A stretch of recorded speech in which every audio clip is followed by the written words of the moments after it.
and state coffers. So, anong ibig sabihin nito? Pag sinabi mong coffers, funds or money, pondo o pera. Pero pag sinabi mong state coffers, pondo o pera ng gobyerno. Okay? Pag sinabi mong state coffers, pondo o pera ng gobyerno.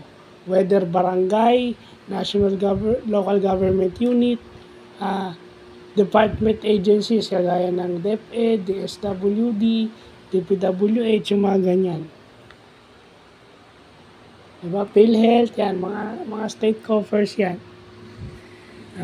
Pero nakakita na ako ng sa financial reserves. State, pala yan, coffers, yun pala yung meaning yan. So, lumalawak yung ating business vocabulary na importante sa atin. Kasi, minsan,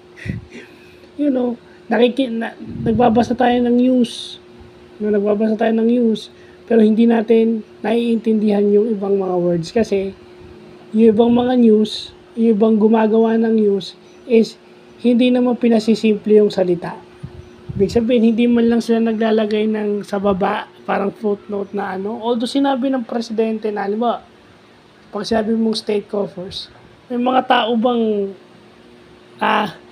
yung pangkaraniwang tao ba alam yung state coffers? Yung dito sa amin sa PWD, hindi nga alam yung salitang coffers eh. Kaya minsan, nakakawalang gana na rin makinig ng kasi yung mga nag-i-edit ng news, hindi pinasisimple yung At may mga tao kasi na hindi ginagamit yung Google at Facebook sa tamang paraan. Pati yung TikTok nila, hindi ginagamit sa tamang paraan. So, yun lang po.